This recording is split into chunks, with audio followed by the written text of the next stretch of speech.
This model is called the Ridgewood model. It can be a freestanding building like the one you see in front of you, which is great for people that have a pool in their backyard and don't necessarily have the space for a larger building.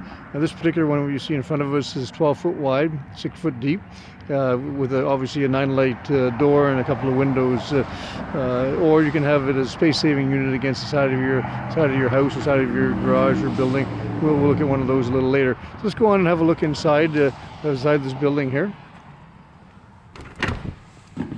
Like I say, it's an awning style roof.